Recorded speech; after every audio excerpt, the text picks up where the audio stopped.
Então, gente, hoje nós vamos então voltar ao conteúdo, porque eu reconheço é um conteúdo extenso, não um conteúdo simples, apesar de que a gente vai se acostumar com esse conteúdo, porque a gente vai começar a ler, e essas regras que parecem ser muito teóricas acabam se tornando naturais, porque a gente vai estar o tempo todo lendo, né? A gente vai se habituar em ler e aplicar essas regras. E com o tempo isso se torna algo muito mais fluente, muito mais natural. Vamos lá, se a gente não começa nosso conteúdo. Então, na nossa aula, hoje a gente vai fazer uma rápida revisão do que foi dito. Eu quero voltar em um conteúdo chamado Kamatis Katan. O Kamatis Katan, gente, é o Kamatis que a gente conhece. O que é o Kamatis, né? O Kamatis é esse azinho aí que parece um T. É isso aqui. Isso aqui é o Kamatis. Só que esse Kamatis, ele é chamado de Kamatis Katan, isso na gramática do hebraico bíblico, quando ele, igualzinho ao Kamatis, não tem nada de diferença, ele é igual ao Kamatis, ele tem som de O. E isso acontece em algumas palavras, né, do hebraico bíblico, onde aparece a vogal A, né, o Kamatis, mas na verdade eu devo ler O e não A. Então, como eu vou descobrir isso, né? E essa é a grande dificuldade, porque o Kamatis e o Kamatis Katan são iguais, não tem nenhuma diferença. Esse é um grande desafio. O que, pela minha experiência, né, de leitura e também de aula, eu percebo que a gente vai aprender o Kamatis Katan na medida em que a gente vai tendo contato com ele. Existem algumas regras gramaticais que ajudam a gente a identificar o Kamatis Katan, mas eu posso dizer assim que nenhuma regra é suficiente na hora que a gente está lendo. É importante que a gente conheça as palavras que o Kamatis Katan aparece. Não são muitas, pensando no sentido bíblico, não são muitas. O hebraico moderno deu uma solução um pouco mais, vamos dizer assim, prática para isso. No hebraico moderno, aonde aparece o Kamatis Katan, ele é substituído por um Rolam Vav. Olha só, aqui, ó, nessa última palavra. Quando a gente encontra no hebraico moderno uma palavra que tem o Kamatis Katan, ele já automaticamente substitui o A por um O. Então não tem problema, porque eu já leio o O, já aparece o Vav no lugar do Kamatis Katan, isso já resolve grande parte dos meus problemas. Mas no hebraico bíblico isso não ocorre. Então a gente vai ter que aprender ou se acostumar com as palavras que o Kamatis Katan, né, onde o Kamatis Katan aparece. Então, o que a gente vai estudar aqui, as palavras que eu for colocar aqui na aula, são as palavras mais comuns onde o Kamatis Katan aparece. Eu também vou tentar mostrar para vocês essas regras gramaticais, mesmo entendendo que essas regras, elas nem sempre ajudam a gente a identificar, mas são regras que talvez valha a pena a gente conhecer, ou possa facilitar em algum momento. A palavra mais comum na Bíblia, onde aparece o Kamatis Katan, é exatamente essa palavra que vocês estão vendo aí na tela. Como é que eu leio? Kol. E o kol significa todo, todos, toda, todas. Então serve para todo mundo, masculino, feminino, singular ou plural. Então, para falar todo, todos, todas, todos, é kol em hebraico, kol. E o kol pode aparecer de 3 modos diferentes. Ele pode aparecer com Kamatis Katan, que é o primeiro exemplo aí, kol.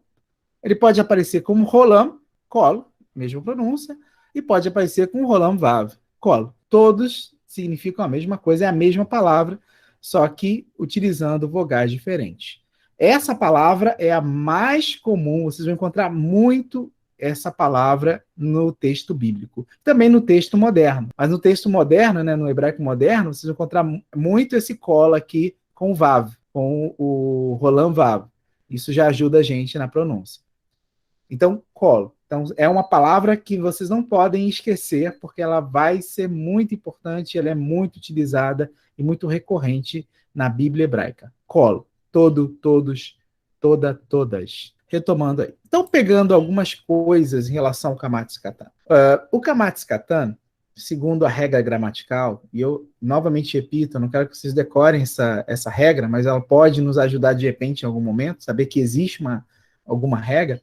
A regra diz basicamente o seguinte: existem sílabas. A gente falou sobre isso na última aula. Como é que eu descubro quais são as sílabas de uma palavra hebraica? É só olhar as vogais. Considerando aí, o shivá não é vogal. Considerando apenas as vogais menos o shivá. As outras vogais. Então, se eu olho uma palavra e encontro 2 vogais, existem 2 sílabas. Se tem 3 vogais, 3 sílabas. Se tem uma vogal, uma sílaba. E como é que eu divido, né? Eu vou pegar a sílaba que tem uma vogal, ou no caso, onde começa, né, com uma vogal, e a outra sílaba será onde começa, onde está presente a outra vogal. É o caso aqui dessas palavras. Olha aqui, eu tenho uma vogal, o Shiva não é considerado vogal, então eu divido porque na próxima sílaba já começa uma outra vogal. Já tem aqui a ocorrência de uma outra vogal. Então, olhando essa palavra, eu vejo aqui 2 sílabas. Então, a regra diz o seguinte: se essa palavra tiver uma acentuação, geralmente as palavras em hebraico, a acentuação é no final, né? É a última sílaba. Então, é essa palavra que a acentuação está aqui no final. Então, se o kamatz aparecer em uma sílaba não acentuada, esse kamatz no início de uma palavra aparecer em uma sílaba não acentuada, esse kamatz será um kamatz katan. Ele não seria lido como a, mas como o.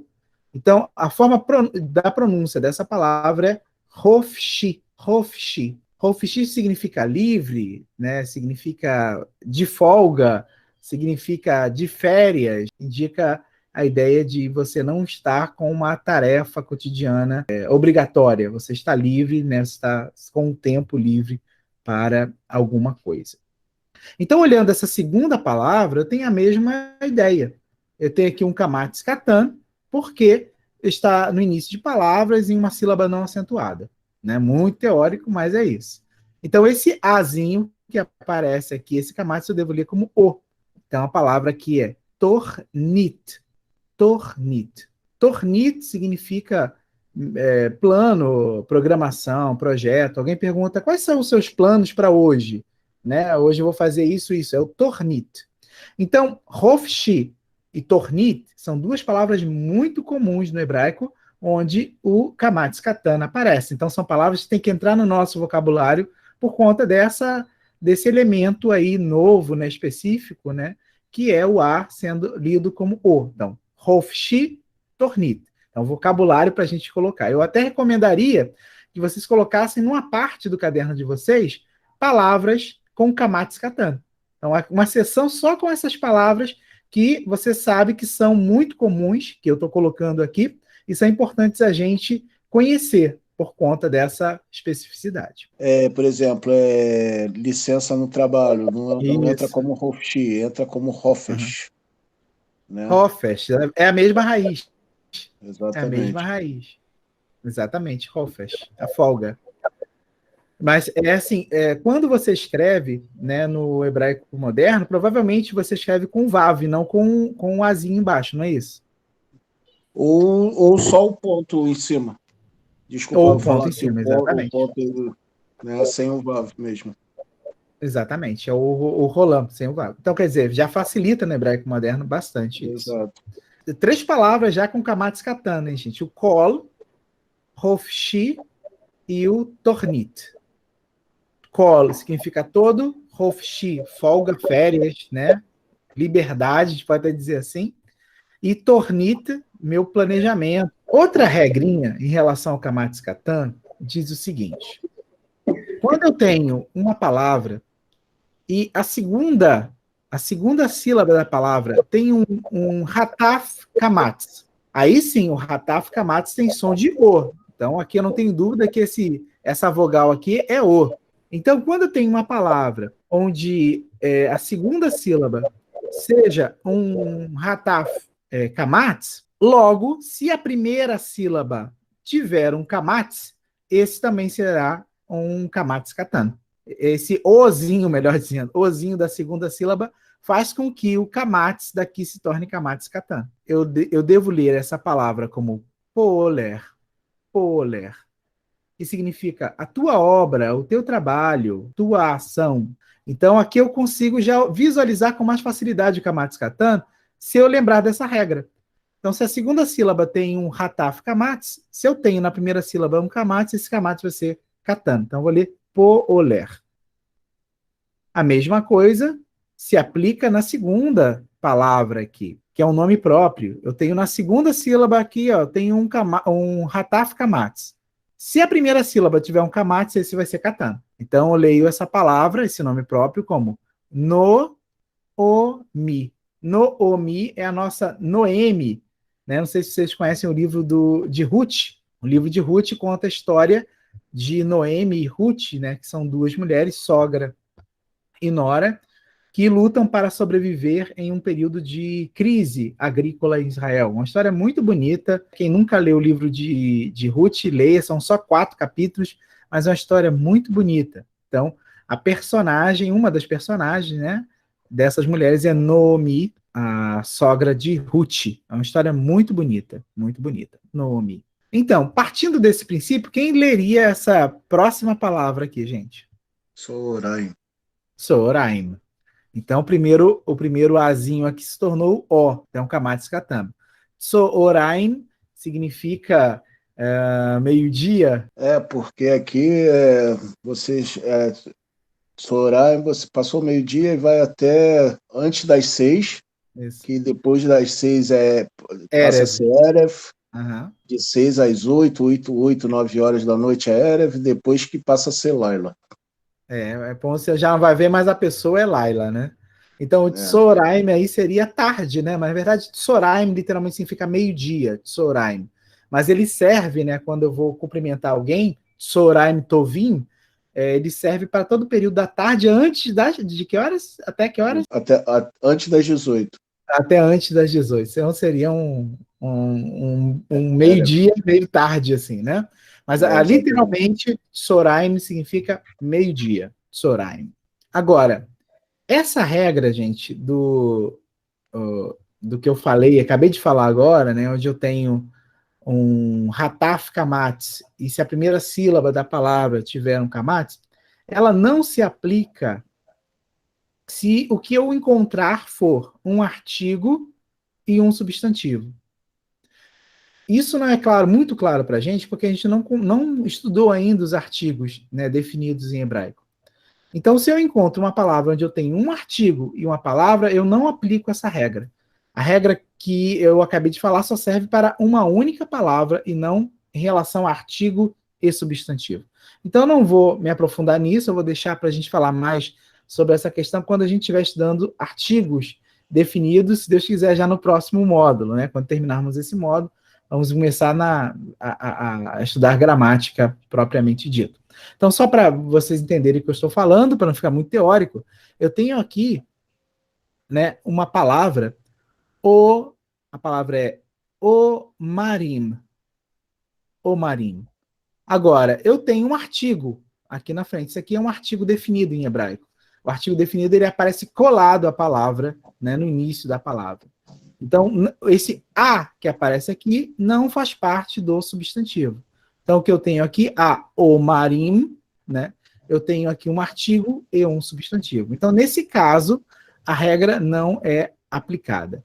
A palavra omarim tem a ver com medida, né? Antigamente se media, né? Tinha diversos nomes para tamanhos de medida. Então, você tem Homer, né? É uma medida, né? Uma medida específica pode ser de trigo ou de tamanho, né? Então, quando eu falo, sei lá, 3 Homer, né? O tamanho de uma coisa são 3 Homer, né? O marim tem a ver com essa questão de medida. Não é uma palavra muito importante agora para a gente, mas é um exemplo para vocês entenderem que, nesse caso, mesmo eu tendo a segunda sílaba, né, dessa estrutura, um Hataf Kamatz, se antes eu tiver um artigo, então a regra não vale. Essa não é uma regra importante, então não se preocupem bem com ela agora, não, ok? Então, tem algumas palavras que são muito comuns, né, e que a gente precisa também conhecer e entrar, essas palavras têm que entrar dentro do nosso vocabulário do Kamatz Katan. Então, não tem regra aqui, não é bem uma regra, né, mas são palavras que utilizam o Kamatz Katan. Então, pegando aqui da esquerda, da direita, melhor dizendo, essas 3 palavras aqui, né, elas são muito comuns na Bíblia hebraica. Então, vou ler para vocês, todas, né, iniciam com Kamatz Katan. A palavra Oznaim, que no hebraico moderno é escrita com Vav aqui depois do Aleph, mas no hebraico bíblico não, aparece com Kamatz Katan. Oznaim significa orelhas. Oznaim, orelhas. Oznaim. Oznaim. Isso. O mem final ele é bem pronunciado. Oznaim. Oznaim. Isso. Depois, A segunda palavra, Shorashim. Shorashim. Shorashim. Shorashim, que também no hebraico moderno aqui aparece um vavzinho. Shorashim significa raízes. Raízes. E a terceira palavra, Kodashim. Kodashim, que literalmente significa santidades, no plural. Santidades. Kodashim. Então, em relação a essas três palavras, Ozinaim, Shorashim e Kodashim, tem um provérbio que diz, um provérbio hebraico, né, que diz: as orelhas são as raízes das santidades. Na verdade, as orelhas são raízes, são a origem, né, o início da santidade. Literalmente é isso. Então, essa frasezinha, se vocês quiserem colocar no caderno, vale a pena, porque lembrando dessa frase, eu lembro das três palavras que eu uso o Kamatz Katan. O Ozinaim, orelhas, Shorashim, raízes, e Kodashim, santidade. Também é uma forma de lembrar dessas três palavrinhas aí que usam o Kamatz Katan. Ozinaim, Isso. Shorashim, Kodashim. Kodashim, ótimo. Orelhas, raízes e santidade. Maravilha. Agora, aqui do lado esquerdo, dois verbos que ocorrem muito na Bíblia hebraica, né? Esses verbos aqui a gente não vai estudar, né, nesse módulo, a gente vai estudar só a partir do segundo módulo os verbos. Mas são verbos muito comuns na Bíblia hebraica. E esses verbos, eles sempre aparecem com um vá na frente, nesse tipo de verbo, né? Então, aqui eu tenho o Kamatz Katan, curiosamente, não no início, mas aqui na última sílaba. Por quê? Porque nesses verbos, a sílaba tônica está no início, né? Então, por isso, como a regra diz que o Kamatz Katan só pode aparecer numa sílaba não acentuada, então a sílaba não acentuada nesse caso é a última sílaba. Só por isso. Mas são dois verbos que tem que entrar também no nosso vocabulário. O primeiro verbo é vayamot. Vayamot. Vamos repetir, gente. Vayamot. Vayamot significa e morreu. Triste, né? Um verbo muito triste pra gente. Tá? Nossa! Mas o que eu posso fazer é um verbo muito comum no texto bíblico. E aparece muito, vayamot, e morreu. O segundo verbo, vocês vão ver que tem a mesma estrutura, né? Vayakom. Vayakom. Outro verbo que tem que entrar no nosso vocabulário. Vamos repetir vayakom. Vayakom. Vayakom significa levantou-se. Melhor, né? Podia ser vaia com Deus. Aí vocês podem pegar outra frasezinha para lembrar desses dois verbos, ó. Morreu e levantou-se, ok? Isso tem muito a ver com a Páscoa aí, com a Páscoa cristã, né? Não é isso? Jesus morreu e ressuscitou, então morreu e levantou-se. Então, mas a palavra ressuscitar em hebraico tem a origem é essa palavra mesmo, levantar-se, né? No hebraico, no Novo Testamento, a origem, né, da palavra ressuscitar é levantar-se dos mortos, né? Então, essa palavra, essa raiz aí também é usada na palavra ressuscitar. Então, vayamot e vayakom, e morreu e levantou-se, ok? Então, essas palavras com Kamatz Katan, todas elas vão entrar no nosso vocabulário de Kamatz Katan. Então, são palavras especiais, onde o A, o Kamatz, ele é lido como O. Vamos adiante. E aí, né, não deu tempo da gente falar isso na outra aula, né? Mas é um tema interessante, que é o tema do tetragrama. O que é o tetragrama? O tetragrama são 4 letras que em hebraico, né, 4 consoantes que formam o nome de Deus. E a gente já conhece, né, já foi falado sobre isso rapidamente. A gente tem aqui o Yud, o Rei, o Vav e o Rei. Então, quando eu encontro essas 4 consoantes nessa sequência, eu sei que isso aqui é o nome de Deus. E o nome de Deus, como vocês sabem, é sagrado para o judaísmo, é também sagrado para o cristianismo, só que acho que o cristianismo tem esquecido um pouco disso. O nome de Deus, quando aparece na Bíblia hebraica, é pronunciado de 2 maneiras. É pronunciado como, quem pode ler aqui a primeira palavra da esquerda, da direita, melhor dizendo? Adonai. Adonai. Então, quando aparece esse tetragrama, se eu estou lendo o texto hebraico, não leio isso aqui, mas eu leio Adonai. Mas existe uma segunda opção, né? Quando o tetragrama aparece, no lugar de eu ler isso aqui, eu vou ler essa outra palavra. Quem quer ler? Elohim. Elohim, Deus. Ok? Então, quando o tetragrama aparece, eu não vou ler isso aqui, não vou tentar ler isso aqui, mas eu vou direto para Adonai ou Elohim. E qual o critério para ler Adonai ou Elohim? O critério é esse aqui, gente. Vamos entender melhor, né, por que Adonai ou Elohim. Nós falávamos aí, os maçoretas foram os judeus que pontuaram, né, o texto hebraico, porque o texto hebraico, originalmente, ele era escrito apenas com consoantes. Vocês lembram disso? Sim. Então. Aí a pergunta que a gente pode se fazer é, como é que os maçoretas, eles pontuaram o nome de Deus quando aparecia na Bíblia? Então, os maçoretas pontuaram o nome de Deus de 4 formas. Eles colocaram esses pontinhos aqui, ó. Deixa eu colocar. Eles colocaram esses pontinhos aqui à esquerda, tá vendo? Um Shivá, um Rolam e um Kamatz. Ou eles colocaram um Shivá, um Rolam e um Hirik. E aí, gente, em determinado momento da história, né, estudiosos cristãos começaram a pegar o texto hebraico para poder comparar com as suas traduções. E quando eles chegaram lá no nome de Deus, eles perceberam que o nome de Deus tinha vogais. Então eles começaram a ler o nome de Deus com as vogais. Então como é que eu leria? I, E, Shivá no início tem som de E, né? I, E, o rei, não tem som nenhum, tem o O, I, E, o Vav com A, Vá, e o rei não tem som nenhum. Então leram como Ie ou Vá. E eles chegaram à conclusão de que o nome de Deus seria Jeová. E aí começou uma série de traduções de Bíblias, onde, no lugar onde apareceria, né, o tetragrama, o nome de Deus em hebraico, as traduções colocaram Jeová. Mais tarde, né, na Alemanha, também grupos de estudiosos disseram, olha, isso não está certo. Eu acho que o nome de Deus não é Jeová, porque não existe nenhuma tradição judaica, não existe nenhum grupo judaico, não existe nada nessa história judaica que a gente possa remontar o nome de Deus como Jeová. Então, isso provavelmente não está certo.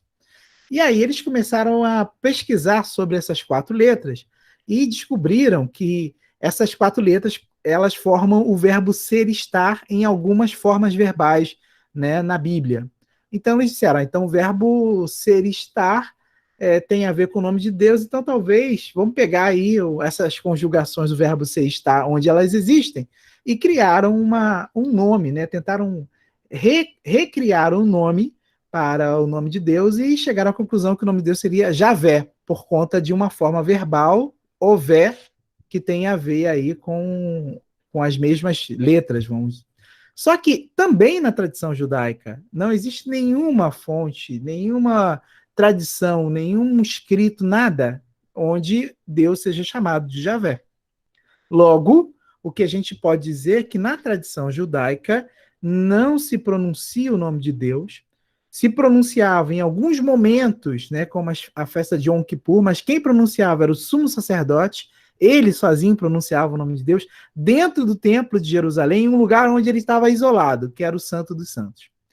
Ou seja, se alguém conhecia a pronúncia, com o passar do tempo, com a destruição do templo de Jerusalém, essa pronúncia acabou sendo perdida. Então, posso até dizer que acho que nem os judeus sabem exatamente como o nome de Deus era oficialmente pronunciado. Agora, por que os maçoretas colocaram esses pontinhos aí no nome de Deus? Aí sim a gente vai entender por que Adonai ou Elohim. Porque, na verdade, esses pontinhos nasceram da palavra Adonai ou da palavra Elohim. Vamos pegar aqui a palavra Elohim primeiro, à esquerda, que é mais fácil da gente visualizar. Então eu tenho aqui a primeira vogal, eu tenho um Rataf Segol. Então, o Rataf Segol, ele é uma vogal onde eu tenho o Segol mais um Shivar, na verdade. Então, consegue visualizar isso? Então, eu falei para vocês em algum momento, acho que foi na aula passada também, que essas vogais que tem o Rataf, ou seja, tem um Shivá junto com a vogal, elas só aparecem embaixo de letras guturais. Isso. E as letras guturais são Aleph, Rei, Het e Ain. O Yud é uma letra gutural? Não. Não. Então eu não vou poder colocar essa vogal toda embaixo do Yud, eu vou ter que colocar apenas o Shivá. Então isso que eles fizeram. Pegaram o Shivá e colocaram embaixo do Yud. Depois eu tenho aqui no Elo, o Ozinho, que é o rolama aqui suspenso, estão vendo? Onde ele foi parar aqui, ó? Aqui, gente. E por último eu tenho o Hirik, que está aqui embaixo do rei, e que ele vai parar aqui, ó. Tá vendo? Viram? Sim. Então, toda vez que o Massoreta, né, aquele que pontuou o nome de Deus com essas vogais, o que ele queria dizer para o leitor? Toda vez que aparecer esse nome de Deus assim pontuado, vocês devem ler o quê? Elohim, da onde foi tiradas as vogais. Toda vez, aí no caso aqui, é a mesma coisa, só que eu encontro aqui, em vez do I, um A, porque da onde eu tirei uma outra palavra, Adonai, eu tirei o Shivá daqui, mesma história lá das letras guturais, peguei o Shivá, coloquei aqui, peguei o Ozinho, coloquei aqui, peguei o A de Adonai, coloquei aqui, criei então um tetragrama com outras vogais. Por quê? Toda vez que eu encontrar essa forma do nome de Deus, eu vou ler Adonai. E por sinal, essa é a forma mais comum. Eu acho que 90% das vezes que aparece o nome de Deus na Bíblia hebraica, vai aparecer com essa forma. Também é possível aparecer a mesma história, né, sem a vocalização O em cima. Tanto na pronúncia Adonai, quanto na pronúncia Elohim, tá ok? Mas qual é a minha referência? Se a última vogal for A, eu leio Adonai. Se minha última vogal for I, eu leio Elohim. Essa é a regra. E essa regra é que a gente já vai usar também no nosso exercício, porque no nosso exercício aparece lá o nome de Deus. Em um dos textos aparece bastante o nome de Deus. Então vocês vão ver lá se vocês vão pronunciar Adonai ou se vocês vão pronunciar Elohim. Lembrando que a palavra Adonai significa meu Senhor. E a palavra Elohim significa Deus. Entendido isso, gente? Sim. Professor, então no tetragrama eles são obrigados a pontuar, né? Para a gente saber Sim, o que. porque essa pontuação foi colocada pelos maçoretas, ou seja, os judeus que pontuaram a Bíblia. Então eles conservam essa pontuação. Né? Certo, ok. Agora, quando eles escrevem o nome de Deus, primeiro que é difícil escrever, não vou escrever o nome de Deus à toa, né? Quando a gente pensa no judaísmo moderno, toda vez que o nome de Deus é escrito, se eles estão fora da sinagoga, eles nunca vão falar nem Adonai nem Elohim. Eles vão falar Hashem, que significa o nome.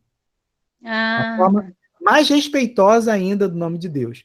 Agora, se eu estiver dentro de um ambiente religioso, né, litúrgico, provavelmente vocês vão ouvir ou Adonai ou Elohim. Isso só dentro do ambiente religioso. Fora do ambiente religioso, toda vez que o nome de Deus aparecer, eles vão ler Hashem, o nome. Apenas por respeito ao nome de Deus.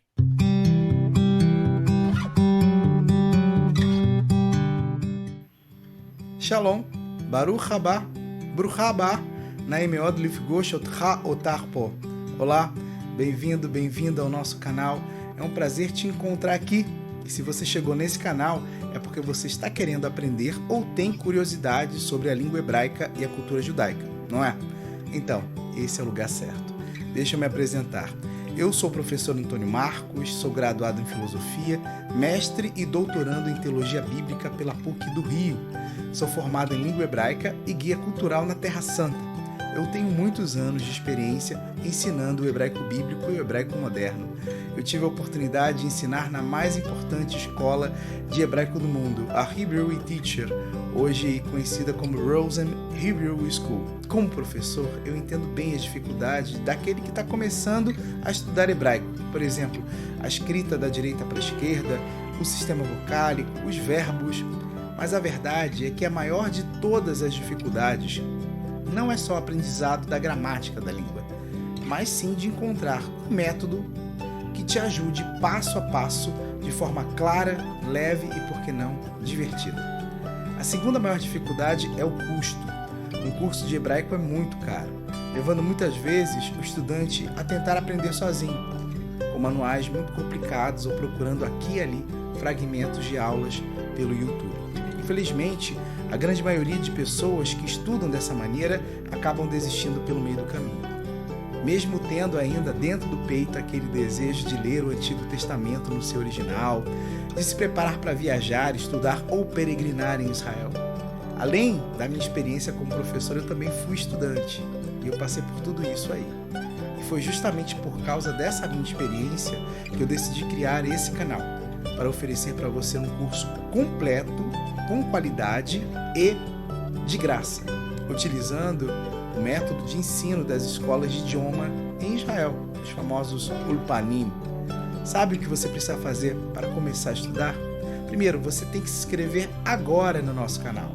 E é muito importante que você ative o sino para receber o aviso das aulas que serão postadas toda semana.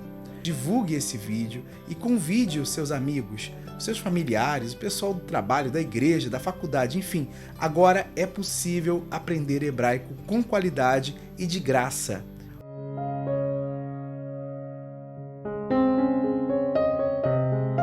Então, o que vocês estão vendo aí na tela, gente, é o primeiro versículo da Bíblia.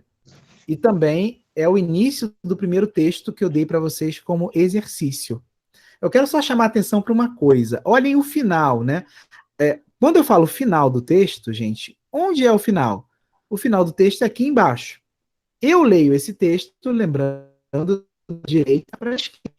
Então, eu começo a ler aqui, termino a linha para onde eu vou para cá. Né? Eu vou sempre começar a leitura, né, das linhas à direita. Então, terminou a leitura aqui do lado esquerdo, volto aqui para baixo, para o lado direito, continuo, terminou a linha, volto para o lado direito. Então, sempre as linhas são começadas no lado direito. Outra coisa, olhem só esses 2 pontos aqui no final da frase, estão vendo? Sim. Esses 2 pontos representam no hebraico bíblico o ponto final. Então, o nome desse ponto, vocês vão contar também na apostila isso, é Sof Pasuk, que significa ponto final, ou fim de versículo, vamos dizer assim. O fim do versículo. Então, esses 2 pontos, quando vocês encontrarem esses 2 pontos no texto bíblico, vocês já sabem que corresponde ao texto final. Vamos começar a leitura aqui, e a gente vai começar a lembrar das regras a partir da leitura, tá bom? Então, a primeira palavra que aparece aqui, eu já posso encontrar uma regra fonética. Qual regra fonética é? Alguém poderia me ajudar? O Shivá no início da palavra, som de E. Isso, tem som de E. Então, Shivá, no início de palavras, som de E. Então, aqui eu encontro, né, eu tenho uma sílaba, vamos dizer assim, né? Eu leio o Bet e o Shivá com som de E. Então, eu leio isso aqui como B. Eu tenho o Resh com o Tsere, eu leio Re. Bere. O Aleph não tem som. O Shin tem som de X. Eu tenho aqui o Hirik Yud, leio como I só. Bereshi. E um Tav no final. Bereshit. Bereshit significa no princípio. É a primeira palavra do texto bíblico, né? A primeira expressão do texto bíblico. Bereshit. No princípio. Lê a próxima palavra. Bará. Bará, exatamente, bará. E aqui eu poderia só lembrar que a maior parte das palavras em hebraico, a acentuação está no final. Então, na dúvida, onde está a acentuação, joga para o final, você provavelmente vai acertar na maioria das vezes. Algumas vezes pode até errar, mas vai ser raro. Então, bará, em hebraico, significa criou. Bereshit, bará. No princípio, criou. A próxima palavra. Elohim. Elohim. Bereshit, bará, Elohim. Lembrando aí a pronúncia do rei. Lembrando que nós estamos adotando, né, a não aspiração do rei, né? Mas se por acaso vocês ouvirem Elohim, como se fosse um Rzinho bem fraquinho, né, saibam que o leitor está aspirando, né, o som do rei. Eu prefiro sempre não aspirar para evitar confusão com outra consoante. Elohim, Deus, ok? No princípio, Bereshit, bará, criou, Elohim, criou Deus. Quem quer ler essa próxima palavra? Et. Isso, et. Et, em hebraico, significa... Na verdade, não tem uma tradução, gente. É uma palavra interessante. É uma palavra apenas que indica que a próxima palavra é o objeto da frase. Ou seja, não é a palavra não é o sujeito, é o objeto da frase. Então, geralmente, a gente não traduz o et quando é em português, porque é apenas uma partícula indicadora. O et vai aparecer aqui, tá vendo? E aparece aqui também, com a mesma função. Então, ele está indicando que a próxima palavra ela é o objeto da frase. Então, não vamos nos preocupar com a tradução de et. Então, você vê que esse et aqui é difícil traduzir, porque, na verdade, ele não tem bem uma função linguística, é apenas uma função sintática. Ou seja, está dizendo, esse et apenas indica que a próxima é o objeto. Também. Exatamente. A próxima palavra é o objeto da frase, não é o sujeito. Então, et, o senhor falou partícula o quê? É uma partícula indicadora. Ela indica que a próxima palavra é o objeto da frase. Não é o sujeito, é o objeto. Em algumas frases, tanto no português quanto no hebraico, às vezes você tem dificuldade de saber quem é o sujeito da frase. No hebraico, para evitar esse problema, para dizer que quem não é o sujeito, eu coloco o et para dizer, olha, isso aqui que vocês estão vendo não é o sujeito, é o objeto. E a próxima palavra aqui? Ashamaim. Ashamaim. Esse azinho aqui é o artigo definido. O artigo definido em hebraico pode ser o, a, os, as, ou a, as, o, as. E a próxima palavra, shamaim, significa céus. Céus. Então, eu tenho aqui a shamaim, os céus. Os céus. Então, até agora eu tenho criou, Bereshit no princípio, criou Elohim, criou Deus. Et, eu não vou traduzir, os céus. Próxima, que é igual ao que já foi lido ali, só que aparece uma coisa diferente. Veet. Então, aqui é a mesma regra fonética. Shivá, no início de palavras, som de E. Então, veet, eu apenas vou traduzir como E, porque o et eu não traduz, tá? Esse V aqui é a conjunção E, em hebraico. Também aparece colada a palavra. Da mesma forma que o artigo aparece colado à palavra, aqui a conjunção também aparece colada à palavra. Quer ler a última? Are. Isso. Aaretz. TS no final. Aretz. Isso, exatamente. Aaretz. Aaretz, esse azinho aqui, novamente é o artigo, gente. E a palavra Aaretz significa terra. Na verdade, a palavra terra em hebraico é eretz. Mas quando ela está acompanhada de um artigo, se torna aretz. Aaretz. Então, eu tenho aqui, pegando aqui do finalzinho, o et eu não traduzo, a terra. Então, no princípio, criou Deus os céus e a terra. Quem quer ler tudo para mim? Bereshit bara Elohim et Hashamayim ve'et haaretz. Haaretz, exatamente. Bereshit bara Elohim et Hashamayim ve'et haaretz. Bereshit bara Elohim et Hashamayim ve'et haaretz. Que legal, Bonito, gente, né? que legal. Bereshit bara Elohim et Hashamayim ve'et haaretz. Viu que coisa linda? Sua pronúncia? Muito Você bom. não precisou de transliteração, você leu direto no texto hebraico. Foi, é mesmo. Isso é muito importante. É essa confiança que eu quero que vocês tenham. Ou seja, vocês já são capazes de ler diretamente no texto Ai, minha hebraico. nossa. Né? Então, tem uma dificuldade? Vai ter alguma dificuldade? Sim. Vai ter alguma dúvida? Sim. Mas vocês já são capazes de ler direto no texto hebraico. Vamos passar para a segunda parte, um pouquinho maior do que a primeira parte, mas não é difícil, ok? Então, gente, a primeira palavra aqui já apareceu no versículo anterior. A terra. Isso, a terra. Então, tenho aqui... Ainda tem mais uma acréscima. V. E é a terra. Isso, exatamente. V, a Aretz é E, a terra. Quem quer ler essa palavra que vem depois de V, a Aretz? Aitá, exatamente. Aitá. Aitá é o verbo ser, estar no passado. E a terra era. Esse Aitá aqui é o era. ou estava. Ok? Aí tá. Tudo bem? Ve'aaretz, aí tá. Quem quer ler? Agora eu quero que leia essas duas próximas juntas, tá, gente? Tohu vavou. Tohu vavou, né? Ou tohu vavou, pouco respirado. Então, tohu vavou é uma expressão bíblica. Tohu vavou significa vazio e sem forma. Vazio e sem forma. No caso, vazia e sem forma, né? No caso é feminino. Tohu vavou, vazio e sem forma. Então, essa Professor, expressão, pode falar. esse vav com o kamatz embaixo também é É a mesma conjunção. A legal. conjunção pode aparecer com Shivá, pode aparecer com I, com Hiri, que pode aparecer. Entendi. É a mesma conjunção. Então, Sim. esse vá aqui é o E também. Aham, ok. Tou, vazio, e vou sem forma, né? Tou, vavou, vazio e sem forma. Ou informe, né? Voo pode ser informe também. Vazio e informe. Ou vazio e sem forma. Ok? Olha aqui de novo, na próxima palavra. O mesmo E, viu? Mesmo É E. mesmo. Uhum. Verrocher. Isso, muito bem. Verrocher, tá aqui a acentuação. Verrocher. Verrocher.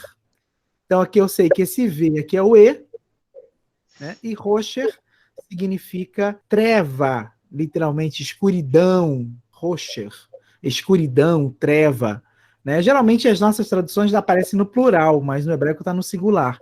E escuridão e treva, né? Verrocher é escuridão. Verrocher. Lê as duas próximas aqui, olha. Alpinei. Alpinei, exatamente, alpinei. Só uma observação. Isso aqui, gente, que parece um hífen, é quase que um hífen mesmo em hebraico, né? A função, né? O nome disso é makef. A função dele é ligar um termo a outro. Então é o nosso hífenzinho, né? Então, se vocês olharem e encontrarem isso no texto, não estranhem, né? Tem mais ou menos a mesma função do nosso hífen em português, esse makefzinho. Ele também não tem som, é apenas uma indicação de união de dois termos, né? Alpinei. Alpinei significa al, sobre, e pinei, faces de. Faces de. Alpinei, faces de. Então, sobre, faces de, ok? Ou faces do, pode ser também. A próxima palavra? Tehom. Teom. Teom. Teom significa abismo em hebraico. Teom, abismo. Então, essa segunda linha, e treva e escuridão, sobre as faces do abismo. Verrocher alpinei teom. Tudo bem? E aqui, novamente, a regra, duas regras. Primeiro, pegar aqui o pinei. Eu tenho aqui uma palavra que começa com shivá, então, alpinei. Na verdade, eu tenho duas possibilidades de leitura, tá, gente, do pinei. Eu posso ler penei, com E bem evidente, ou pinei. Sabe por quê? Se eu leio penei, eu estou considerando a regra que shivá no início de palavras tem som de E. Mas se eu considerar que eu tenho aqui uma construção, né, onde eu tenho dois termos ligados, eu posso considerar que esse shivá aqui não está no início de palavras. Então, nessa construção, ele não está no início. Então, eu leio com o P mudo, alpinei. As duas formas estão corretas, ok, gente? As duas formas de leitura estão corretas. Eu posso ler alpenei ou alpinei. Então, nós falávamos sobre essa estrutura, né? Um tserê, que é o E, mais o Yud. Nós falávamos o seguinte, que quando essa estrutura, tserê mais Yud, aparece no meio de palavras, o Yud não é lido. Mas quando essa estrutura, tserê e Yud, aparece no final de palavras, o Yud é lido. Isso, tá. No final, não tem problema, eu leio tudo. Ei.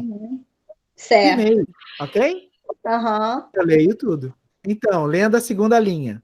Verrocher alpinei teom. Então, aqui eu tenho shivá no início. Leio como E, não é? E que consoante é essa? É o vav. Então, eu tenho aqui V, beleza. Aqui eu tenho o resh, que tem o som de um R, né? Fraco. E essa aqui é uma outra vogal, que tem o som de U, né? O shuruk tem som de U.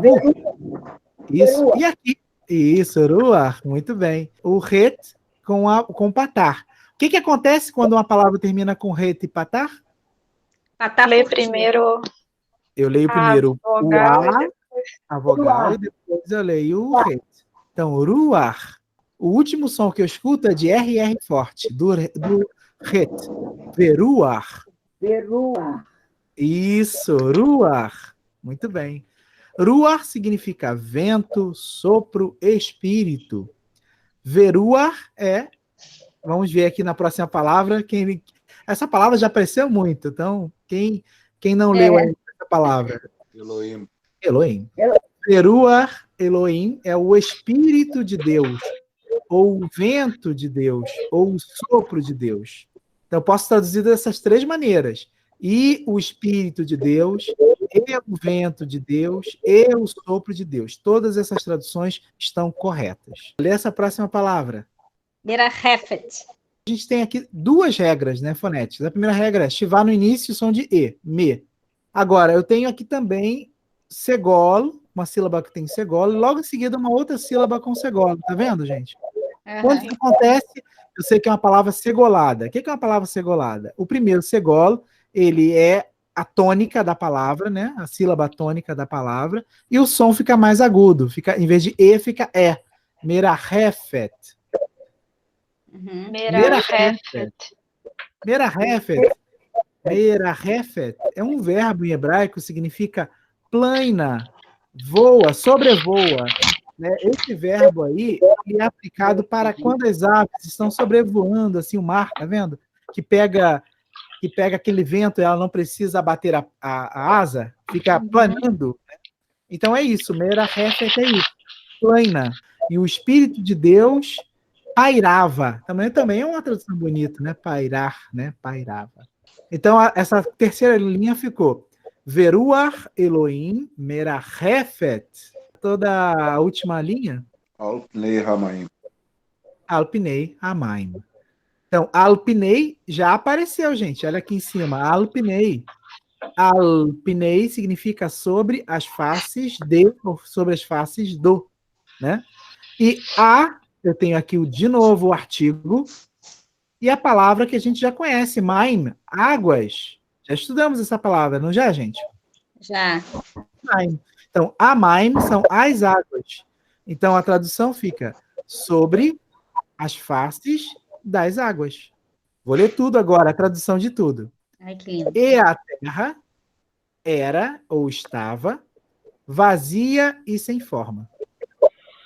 E a escuridão, as trevas, sobre a face do abismo.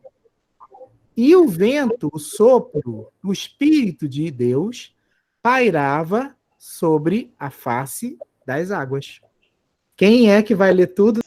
Ve'aretz הייתה תוהו ובוהו, וחושך על פני תהום, ורוח אלוהים מרחפת על פני המים. Maravilha. Olha que bonito, gente. Que coisa bonita. Nossa. Né? Ve'aretz הייתה תוהו ובוהו, וחושך על פני תהום. ורוח אלוהים מרחפת על פני המים. Vou parar por aí, tá bom? Tudo bem? Tudo bem. Tem eu anotei duas perguntas. Terminar nossa aula em Israel. Resumindo, né? Como foi. Não foi um dia de sentimentos, né?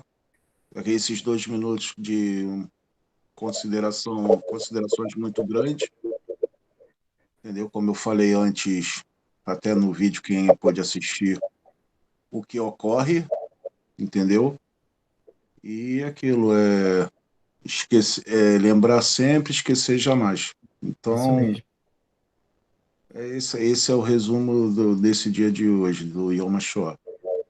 É o dia de memória pelas vítimas do Holocausto, né? As vítimas, não apenas vítimas judeus, né? Nós sabemos que além dos judeus, muitas pessoas de outros grupos, né? Deficientes físicos, ciganos, testemunhas de Jeová, homossexuais e outros grupos negros foram massacrados, né? Mortos e levados a campos de concentração pelo regime nazista. Sacerdotes também, né, professor? Muitos sacerdotes morreram, foram colocados em campos de concentração.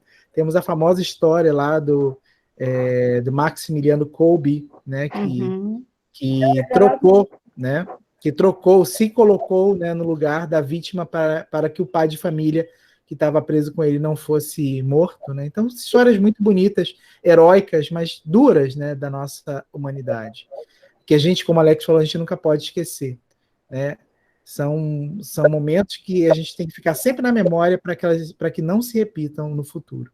Então, é um momento de memória, de respeito, e espero que também a gente tenha consciência de fazer memória pelas vítimas dessa Covid aqui no Brasil, né?